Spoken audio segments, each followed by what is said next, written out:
This podcast is part of the Pull Up a Chair podcast network. Let's build community through connection, conversation, and collaboration.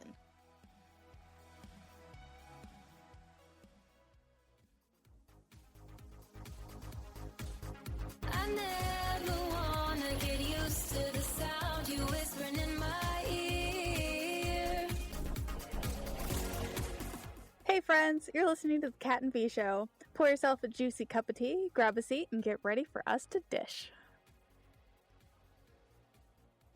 Before we get into this episode, we do want to warn people that it's going to get graphic and we are going to talk about triggering things such as sexual assault, child battery, and the like. So if you're not emotionally ready for that, maybe skip to a different episode.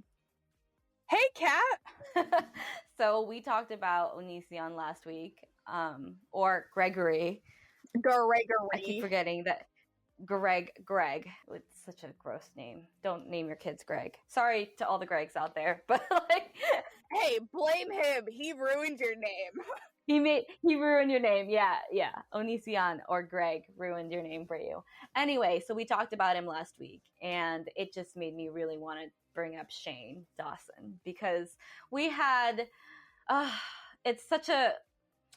He broke our heart. Shane Dawson was, I know you and Ivy really looked up to him as a content creator because at the time of his like peak, which was like 2 years ago, I feel like around 2 years ago, his content was the best that it's ever been.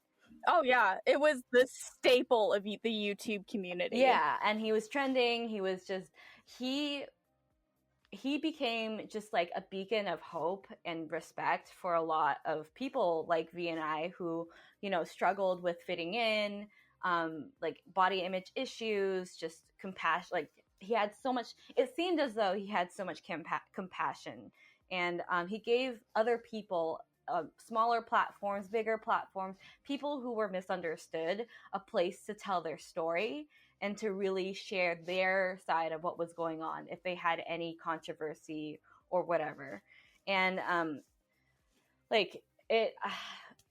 didn't really hear about this until V brought it up because I kind of I stopped watching YouTube as much like last year just because I didn't have time for it. And V, why don't you tell us what happened? So I knew that back in the day, Shane Dawson did like some of the edgelord stuff that everybody in the 2010s and early 2000s did. Like borderline racist, borderline sexist. Like that's not a big surprise. So then one of my favorite commentary channels, T-Spell, made a video about the downfall of Shane Dawson and the truth of Shane Dawson. I was like, oh, so we're gonna see some of his like racist shenanigans shit? Okay. Yeah. Like, yeah, I knew about that. Everyone did that. It's bad. I didn't even watch Shane back then, though. Yeah, neither did I. Like, I had heard of it, but I had never actually seen it. I mean, let's talk about that real quick. Is that everyone, because it kind of goes with our other podcast here, it's kind of like everyone has growing pains. Everyone makes mistakes. We're going to quote Miley Cyrus. Oh, yeah. The queen of mistakes, Miley Cyrus. Yeah. But no. And, everyone, he did do a lot of really, if anything, it was just cringy stuff. And at that point, I had seen a couple of his apology videos. It's like, yeah, he now knows that that's wrong. He's never going to do that again. Blah, blah, blah, blah, blah. But I didn't know about his podcast. I didn't know about some of the other back-end stuff that he did on some of his secondary channels. Some pedophilic-ish related stuff. And I was all like, no way. Like, where's your proof? And then they brought the proof. And I was so upset. So I binged a bunch of other people's stuff, like looking at stuff that Shane has buried, looking at the stuff Shane had not buried. And then I called Kat really upset. I was like, girl, guess what? Yeah, I remember this. You didn't even call me. You just texted me. She's like, I need to talk to you. I need to. And I was like, did someone I know lots of stuff happens in V's life. We probably will talk about that in our other podcast. But I was like, something happened, okay, and it was about a Shane Dawson, and I was like, what? Like, you don't understand. So a lot of it's like him humping pictures of 13-year-olds when he's 19 and jacking off to them and talking about how sexy like children are. Ew, wait, are you serious? Yeah, it was Will Smith's daughter. He had a couple pictures of her that he was doing Oh, nasty things. Willow. Ew. Yeah. See, the pictures of her, she's either 11 or she's 13. Either way, she's way underage. Yeah, but that's not what got me. There's two specific incidents of Shane Dawson's that really got me, and we'll go through each of those in turn. The first one is when he's talking about a case where an infant was raped and died in the rape. The infant was about a month old. And Shane asked if he thought that the baby liked it, because why wouldn't they? The penis was so big. And then laughed. I have no words to how disgusting that is. And if I didn't hear those words come out of his mouth, I would have thought the person was lying, because there's no way, literally nobody would say that. But he did. Your face right now, I know people can't see your face right now, but your face right now is exactly how I felt. I'm just at a loss. I'm trying to, like, you know, and I think both of us went through this phase where it's like, but we want to justify it somehow. Like, You can't. You just can't. See, something like that was never funny. Pretending to be black was funny at some point in history to white people. That's really sad. The fact that you said that is just hilarious too. It's true.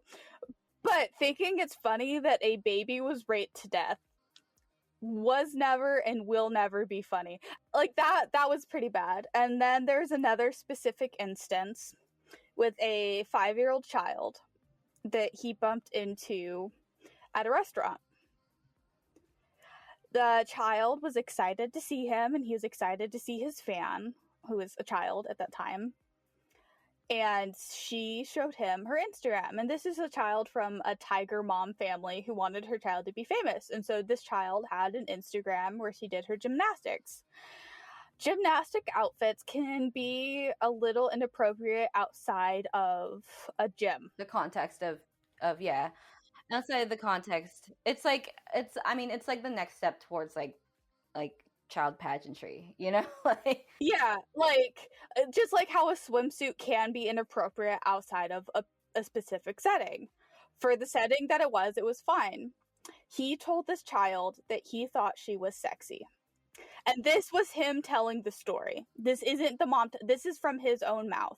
So if this is the cleaned up version that he felt comfortable telling, it makes me concerned of what actually happened. I don't know if he touched the child, but the fact that he said that he told the child that he thought she was sexy makes my stomach turn. on his podcast? Yeah, he talked about that on his podcast. How long ago? It was like 5 or 6 years ago. Oh, and also his co-host for that podcast has done a lot to try to get him deplatformed since then.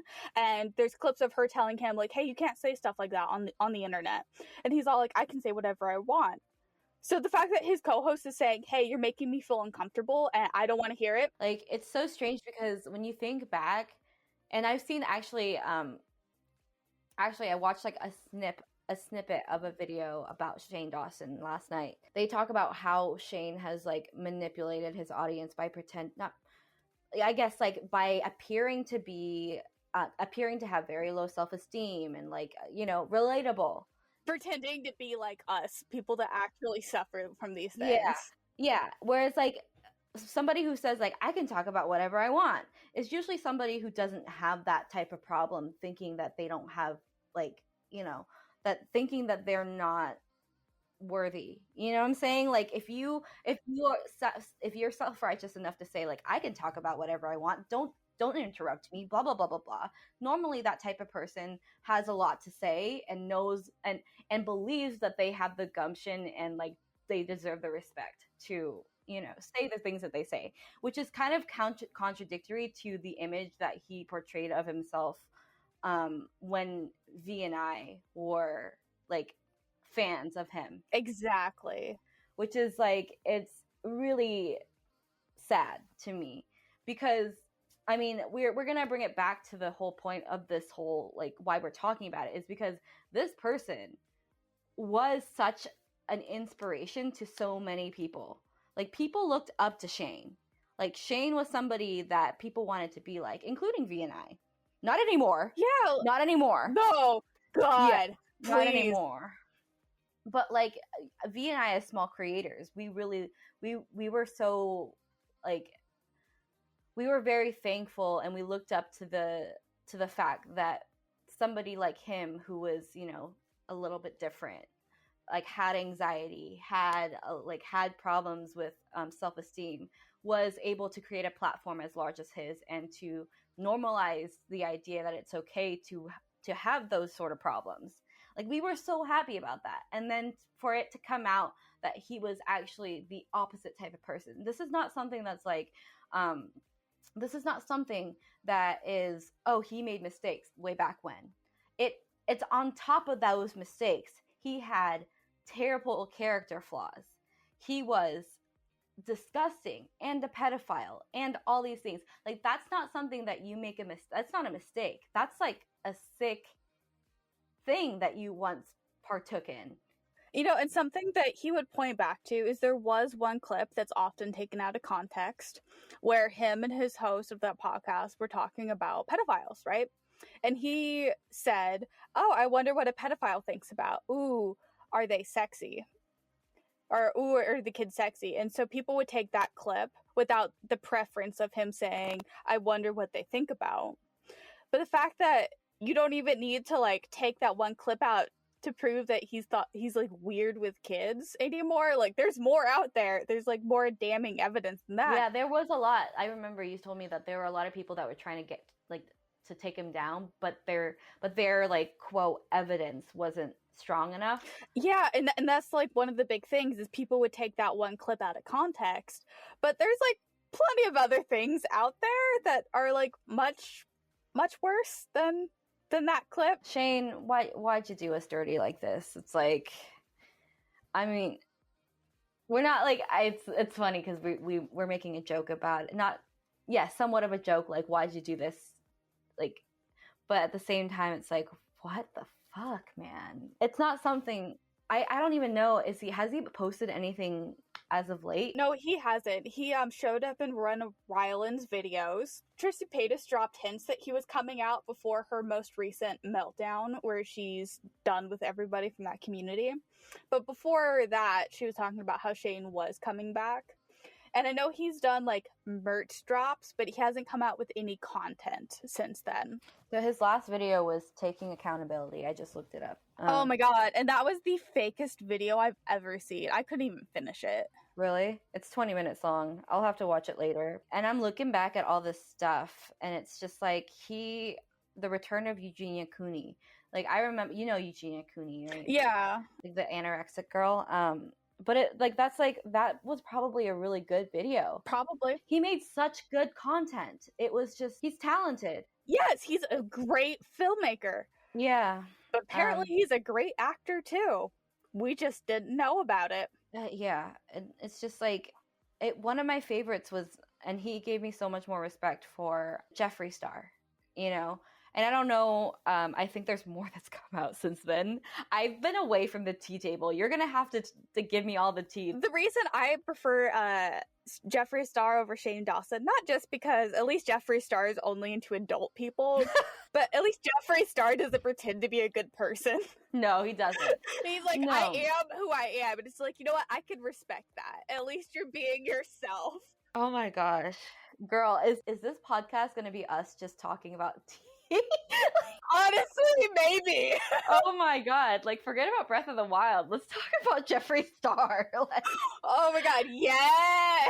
oh my god. No, and Shane Dawson and Jeffree Star became such close friends.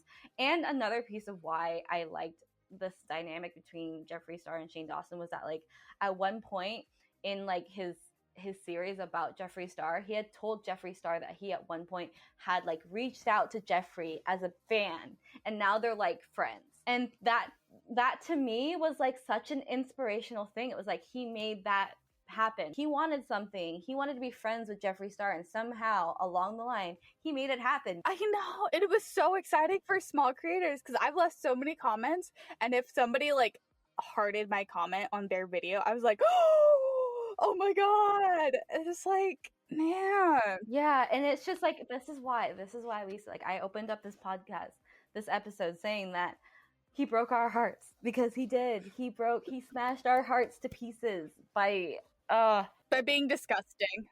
Like it's not that hard to be like, hey, if I'm gonna sexualize somebody, let me make sure they're an adult first. Like I don't feel like that's too much of an ask. Is Ryland's video still, like his channel still going? Let me look. Oh yeah, Ryland's doing fine. Like he's never been big, but like he never got canceled. Are they still together? Oh yeah, they're still together. They're planning a wedding.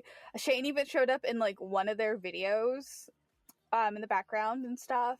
I'm sure that people have come for Ryland for staying with him though, right? There's been a lot. Ryland has a podcast, and I've listened to a snippet of the episode where he talks about his relationship with Shane Dawson, because I gotta hear that tea. It's called The Sip. Interesting. Yeah, no, it's a tea channel, oddly enough.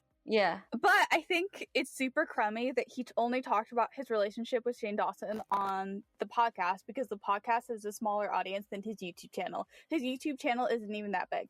And this is coming from a person that only has like 300 subscribers on their YouTube channel. So take that with a grain of salt. Anyways, the fact that most of his audience is on YouTube and he doesn't post the actual questions that people are asking him on his YouTube channel, I think is hella shady. Interesting. It kind of sucks to be in that position, to be a partner of somebody like that. And like, Oh yeah, I bet. Because like you gotta think about it this way. I'm not like defending anybody here from the lens of somebody being in a relationship with somebody else. Like think about it this way. When you're in a relationship and in love with somebody, and from what we saw in their relationship before Shane went down, like it was such a amazing relationship between the two of them. They were super supportive. They were like, it looked great. Yeah, they were having fun. That doesn't change the fact that their relationship was healthy, like it's like the added factor of there being lots of negative backlash against the person that he loves. It's like such a tough position to be in. And I feel for him, because would you, like, you can't really be, like, you can be an outsider and say, like, why would you be in that relationship with somebody so disgusting, blah, blah, blah, blah, blah, blah, blah, blah, blah. Like, you can be an outsider looking in. But if you're, like, in a relationship with this person that you built up for years and stuff like that, like, it's a very difficult place to be in when like, all the public people that don't know you, but like people that have good intentions are saying like, why would you stay with somebody like this? Like, he's gross, blah, blah, blah, blah, blah. Like, that's a tough position to be in. You know what I'm saying? I mean, yes. And for most things, I would be like, yeah, sure, I love you anyways. That was in the past or whatever. But as soon as there's children involved, that's my problem. See, if it was just his racism, let's say he was like twice as racist as he was, I could maybe forgive that depending on who they were. But as soon as there's a child, it's like, I'm sorry, I can't. There's no forgiveness. They got engaged right before this shit went down. Yeah, they got engaged before all this happened. Yeah, and then like I see a video on his channel that says, "What's next for me?" And now I'm very curious. I don't know. Honestly, I would probably leave. Like, I would leave, but at the same time, you can't put yourself in that situation because you're not them. So it's whatever. It sucks. It really sucks for him. It really sucks because their relationship before all this went down, and this is separate from everything else that happened before. Like, this happened way before Ryland came into the picture too. So it just sucks for Ryland, to be honest. Like, could you imagine? Like, oh yes, I'll marry you. Oh, you were fine with diddling kids? No. No. Yeah, whatever. No, it's just upsetting. It's upsetting. It's like there's no reason, and the whole thing with the molesting a poster, it's like you're 19. You're past the point where someone could say, "Oh, boys will be boys." No, you're 19. You're a man now. Go find an adult woman to diddle. Don't diddle a poster of a child. Sorry, I'm just like, you're exhausted. It's upsetting. It's like, I wonder what's gonna happen because like he hasn't posted anything since June of last year, I think. Except for new merch drops. Who's buying his merch? I think, if anything, he's like testing his toes. Like, if people buy my merch, they'll watch my content kind of thing. To like gauge where people are at. Like, how do you even come back from that? There's no coming back. Yeah, like, it's just like I don't know. You know me, where I'm just kind of like, I like the happy ending, you know? Not the happy ending would be him taking the L and staying off the internet. Or he could, like, you know, help Rylan make that type of content or something and not be that face. Yeah, but then he'll get Rylan canceled. That's true. I guess so. I just wish I hope that somebody else like takes the torch of like giving other people a platform the way he did, though. Natalia Taylor tried that a while ago. And did it not take off, or is that? I mean, the video was really good, but people kept comparing her to Shane Dawson. Oh, that's... So I think it might be some time before somebody else can do it. If Natalia Taylor is the girl that I'm thinking about, she's like the model, right? She was a model. Yeah, she's the model. She's cute. She's cute. I don't know. I think there was something like before Shane, like before it came out, all that stuff. There was something very special about Shane, and it's just kind of like, I think that past impression that I had of Shane will always have a special place in my heart, you know? Yeah. Like, but Shane as a person as a whole is trash. But that, like, I don't know. I think it's because part of me wants to be able to create platforms for other people, and I'm so small now that I wouldn't, like, I'm nowhere near that capacity yet. But like, that was something that I was hoping to do with my own platform one day, and you know, to see somebody get derailed in such a way. Well, okay, Kat, at least you never diddled kids. I don't think you need to worry about that. Yeah. I got that going for me. Any controversy that you have won't be that bad, so I don't think you need to worry. But at that, we're going to close off this episode. The links for all of our research, as always, can be found on our website. Check us out on Instagram. Links for everything are always in the description of this podcast. Talk to you later.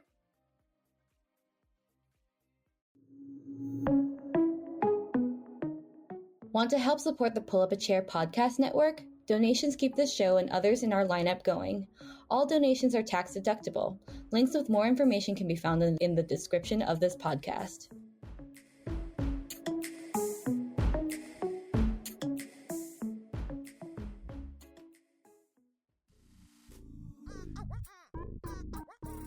Drink Something, Say Something is the podcast for those of you who are tired of other beer podcasts, tired of the jargon, tired of all the rigmarole.